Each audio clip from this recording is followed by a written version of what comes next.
यह एक काल्पनिक रचना है। इस फिल्म में प्रस्तुत कहानी, पात्र और घटनाएं पूर्णतः काल्पनिक हैं।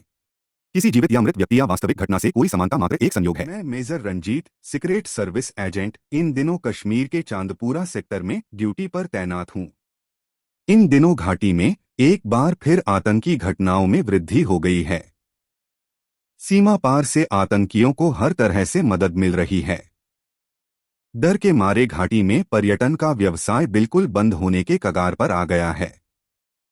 हमारी पूरी यूनिट इस चांदपुरा सेक्टर में आतंकियों को खोजकर उसका खात्मा करने के मिशन में जी जान से जुटी हुई है। घना जंगल और गुफाओं वाले पहाड़ आतंकियों के लिए कोई वरदान से कम नहीं है। हम लोगों की टीम जब भी सर्च ऑपरेशन में निकलती है तो सीमा पार से उन्हें कवर फायर भी मिल जाता है। एक दिन मैं सर्च अभियान में था, तभी मुझे एक ड्रोन पहाड़ी के बगल में मिला।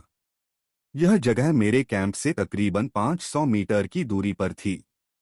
मैंने ड्रोन को अच्छी तरह चेक करने के बाद उसे स्थानीय पुलिस स्टेशन को सौंप दिया। मैं इस बात से आश्वस्त था कि यह ड्रोन सीमा पार से ही आया है। हो ना हो इसमें आतंकियों के लिए हथियार ही आया होगा। यह ड्रोन लेटेस्ट टेक्नोलॉजी से लैस दिख रहा था। मैंने ड्रोन एक्सपर्ट को सूचना दे दी थी। अगले दिन ड्रोन एक्सपर्ट ने हमें बताया कि इसका पासवर्ड कोई टेक्स्ट वॉइस है।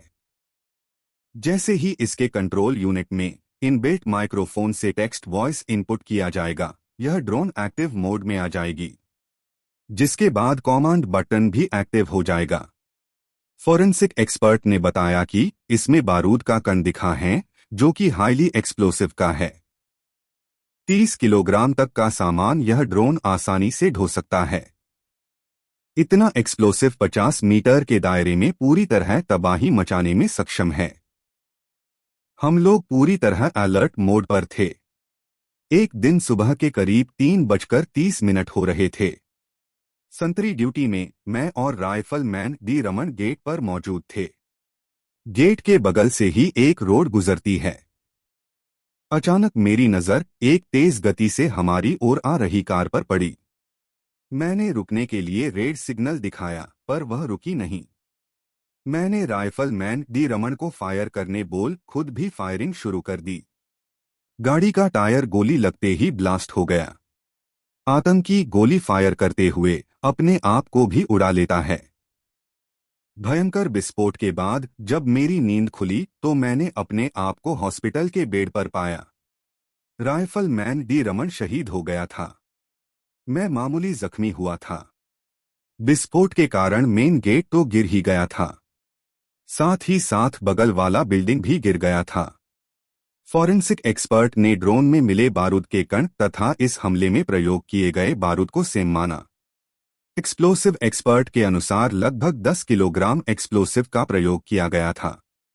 मेरा माथा ठनका, मतलब अभी भी 20 किलोग्राम एक्सप्लोसिव कहीं है। सीमा पार का आतंकी संगठन अल मुक्ति ने इस हमले की जिम्मेदारी ली थी। इस घटना के बाद घाटी में अचानक एक नाम तेजी से उभरा था, एरिया कमांडर अब्दुल रौफ का। घाटी में हिंसा अचानक काफी बढ़ गई थी। पर्यटकों, बाहरी मजदूरों तथा सुरक्षा बलों पर लगातार हमले हो रहे थे। अब्दुल रौफ पर सरकार ने 5 लाख इनाम की घोषणा कर दी थी। हम लोग रौफ की खोज में लग चुके थे। कोई सुराग भी नहीं मिल पा रहा था। यहां तक कि उसका कोई फोटो भी हमारे पास नहीं था। एक दिन शाम के वक्त सर्च अभियान पूरा करके हमारी टीम वापस आ रही थी। उसी समय सामने वाली पहाड़ी के ऊपर से हमारे ऊपर फायरिंग शुरू हो जाती है। हम लोग भी फायरिंग का जवाब देने में लग जाते हैं। कुछ देर के बाद फायरिंग रुक जाती है। आतंकी या तो मारे गए या फिर भाग गए। हमारा एक जवान घायल हो गया था। हम लोग घायल जवान को लेकर वापस अपनी गाड़ी से कैंप के लिए चल दिए। अचानक कुछ समय के बाद हमारी गाड़ी हिचकोले खाते खाते बंद हो जाती है। गाड़ी से उतर के देखा तो पेट्रोल टैंक में छेद दिखा। सारा पेट्रोल शायद इसी छेद से बाहर गिर गया था। मैंने मदद के लिए अपने कैंप फोन कर दिया था।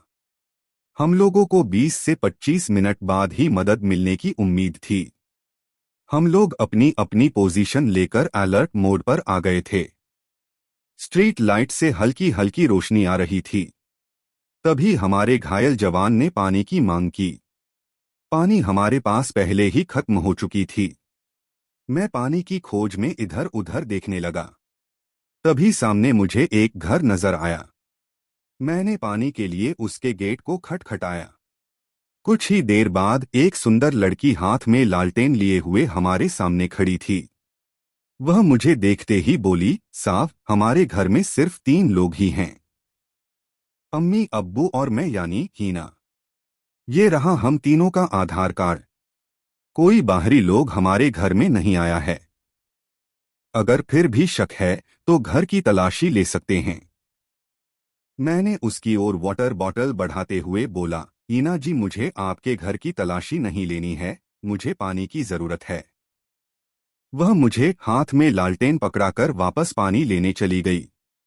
कुछ ही देर बाद वह पानी लाकर हमें दे देती है। मैं उसे वापस लालटेन थमाकर तुरंत चल दिया। पीछे से आवाज आ रही थी, और पानी चाहिए तो आ जाइएगा। घायल जवान को पानी पिलाने के बाद वापस मैं अपनी पोजीशन संभाल लिया था। मेरी नजर बार बार उस घर की ओर चली जा रही थी। हल्की हल्की लालटेन की रोशनी अभी भी नजर आ रही थी। 20 मिनट बीतते बीतते मदद के लिए टीम पहुंच जाती है। घायल जवान को हॉस्पिटल में भर्ती करा के हम लोग वापस अपने कैंप में आ गए। इस घटना की जिम्मेवारी भी रॉफ ने ही ली थी। मेरे सामने ड्रोन का पासवर्ड डिकोड करने, बाकी के 20 किलोग्राम एक्सप्लोसिव का पता लगाने एवं रॉफ को खत्म करने जैसा कठिन टास्क था। मैंने दिल्ली हेडक्वार्टर से ड्रोन का पासवर्ड डिकोड करने के लिए एक सॉफ्टवेयर इंजीनियर को बुलवा लिया था। अचानक एक दिन उसने कॉल करके बताया कि इसका पासवर्ड टेक्स्ट वॉइस के रूप में है। इसका text voice I hate operation Sindoor है। टेक्स्ट वॉइस का पिच लेवल 165 से 255 हर्ट्ज के बीच बताया। साथ ही साथ मुझे यह भी बताया कि जिस आदमी का टेक्स्ट वॉइस इनपुट है उसी की आवाज से पासवर्ड ओपन होगा, फिर कमांड बटन एक्टिवेट हो जाएगा। मैंने बोला और कुछ? उसने बोला, नो सर। मैंने थैंक यू बोलकर फोन काट दिया। मैं कैंटीन में कॉफी के साथ साथ दिमाग भी बड़ी तेजी से दौड़ा रहा था। आदमी का पिच लेवल 85 से 155 हर्ट्ज तक, औरत का पिच लेवल 165 से 255 हर्ट्ज तक, यानी टेक्स्ट वॉइस किसी औरत की है। मैंने जेल में बंद कुछ महिला अपराधियों का भी साउंड मैच करवाया, लेकिन कोई सफलता नहीं मिली। एक दिन मैं वुमेन्स कॉलेज किसी ऑफिशियली काम से गया हुआ था। तभी मेरी नजर हीना पर पड़ी। उसके हाथ में वाटर बॉटल तथा कंधे में स्कूल बैग लटक रहा था। कैसी हो हिना? मैंने पूछा। वह मुझे पहचान गई थी। बोली, ठीक हूं। फिर बोली, पानी पीनी है क्या? मैंने हंसते हुए कहा, प्यास नहीं लगी है। वह बोली, एमएससी का पासिंग सर्टिफिकेट लेने आई थी। पिछले सप्ताह ही मेरी शादी बगल के वासुदेवपुर गांव में हुई है। मौका मिले तो जरूर आना, बहुत अच्छी जगह है। बोलते बोलते स्कूटी स्टार्ट कर चल चुकी थी। मैं सोचने लगा, वासुदेवपुर यानी बॉर्डर से पहले का आखिरी गांव। ड्यूटी के सिलसिले में उस गांव में मेरा आना जाना लगा ही रहता था। एक दिन शाम के 7 बजे के करीब मेन रोड पे हम लोग गाड़ी चेक कर रहे थे। उस समय हीना स्कूटी से जाते दिखी। मैंने पीछे से उसे आवाज दी। वह मेरी आवाज शायद पहचान गई थी। वह स्कूटी साइड में खड़ी करने लगी। अंधेरा भी छा गया था। तभी अचानक एक साथ 3 से 4 कार आ गई। उनमें से एक कार को रोकवाकर मैं चेक करने लगा। तकरीबन 5 मिनट उस गाड़ी को छोड़ने में मुझे लग गया। उसके बाद मैंने हीना की ओर नजर दौड़ाई, लेकिन वह दिखी नहीं। वहां पर सिर्फ उसकी स्कूटी खड़ी थी। मैंने उसकी स्कूटी के पास जाकर देखा तो वहां पर एक गिरी हुई पर्स मिली। शायद यह पर्स उसी की थी। मेरी समझ से शायद हीना का अपहरण हो चुका था। मैंने तुरंत हेड ऑफिस फोन करके अपहरण की सूचना दे दी। हमने आगे वाली चेक पोस्ट को सभी गाड़ियों का सघन जांच का आदेश दे दिया था। हमारी गाड़ी अब सरपट अगले चेक पोस्ट की ओर भागी जा रही थी। लगभग 5 किलोमीटर जाने के बाद गाड़ियों की लंबी लाइन लगी हुई थी। मैंने अपनी गाड़ी को बीच सड़क पर टेढ़ा लगाकर अप डाउन दोनों रास्तों को ब्लॉक कर दिया। एक सिपाही को वहीं गाड़ी के पास छोड़कर मैं हर गाड़ी को चेक करते हुए आगे बढ़ रहा था। रात के करीब 8 बज चुके थे। मैं जांच करते करते चेक पोस्ट तक पहुंच चुका था। तभी एक गाड़ी अचानक बड़ी तेजी से बैरियर को तोड़कर भागने की कोशिश करने लगी। अगले ही पल मेरी एडमिरल क्लाशकिनोव यानी AK-47 राइफल उस गाड़ी के पिछले दोनों टायरों को अपना निशाना बना चुकी थी। चारों तरफ से हम लोगों ने उस कार को घेर लिया था। कार का गेट खुलवाते ही अंदर देखकर मैं चौंक गया। अंदर हीना के मुंह में टेप लगी हुई थी। वह घबराई हुई बैठी थी। उसके बगल में तकरीबन 30 साल की एक औरत बैठी हुई थी। ड्राइवर अकेले गाड़ी की आगे वाली सीट पर बैठा हुआ था। तलाशी के दौरान उस औरत के पास से 2 पिस्टल तथा गाड़ी की डिक्की से 2 AK-47 राइफल और 3 हैंड ग्रेनेड मिले। गाड़ी सहित उन सभी को हम अपने कैंप ले आए। मैंने हीना से पूछा, इन दोनों को तुम पहचानती हो? वह बोली, जी। ये दोनों पति पत्नी मेरी ससुराल के पड़ोस वाले घर में ही रहती हैं। मैंने पूछा, इन दोनों ने तुम्हारा अपहरण क्यों किया? पता नहीं, हीना बोली। तभी मैंने उस औरत से पूछा, कौन हो तुम? तुमने इसका अपहरण क्यों किया? तुम्हारे पास हथियार कहाँ से आए? वह बिल्कुल इस वक्त गूंगी की तरह बैठी थी। मैंने अपने प्रश्नों को एक बार फिर दोहराया, पर इस बार भी कोई जवाब नहीं मिला। तभी अचानक लांस नायक ललिता स्वैन का झन्नाटेदार थप्पड़ लगते ही वह बोलना चालू कर चुकी थी। मैं सलमा, बॉर्डर के उस पार की रहने वाली हूँ। मैं अल मुक्ति संगठन की सक्रिय सदस्य हूँ। एक स्पेशल मिशन को अंजाम देने के लिए मैंने हिंदुस्तान में इससे शादी की है। यह मेरा पति अरहान यहाँ का स्लीपर सेल है।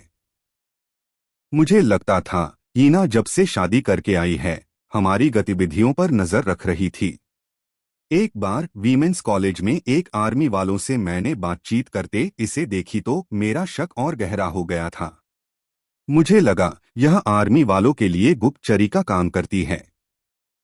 इसलिए मैंने इसे अपने रास्ते से हटाने का फैसला कर लिया था। इसलिए आज मौका मिलते ही मैंने इसका अपहरण कर लिया। फिर वह जोर जोर से चिल्लाने लगी, मैं ऑपरेशन सिंदूर का इंतकाम लेकर रहूंगी। मैं यहाँ का डिफेंस एयरपोर्ट को उड़ाकर ही दम लूंगी। मैंने भी अपना 3 डिफेंस एयरपोर्ट खोया है। आई हेट ऑपरेशन सिंदूर बोलकर चुप हो गई। आई हेट ऑपरेशन सिंदूर, यह वाक्य मेरे दिल और दिमाग दोनों को झकझोर दिया था। मैं मन ही मन सोचने लगा, यही तो ड्रोन एक्टिवेट पासवर्ड है। कहीं यही औरत तो नहीं? मेरा दिमाग तेजी से काम करने लगा था। मैं अपने मिशन के करीब पहुंच रहा था। हीना के पति को फोन करके मैंने बुलवा लिया था। हीना अपने पति के साथ वापस अपनी ससुराल वासुदेवपुर जा चुकी थी।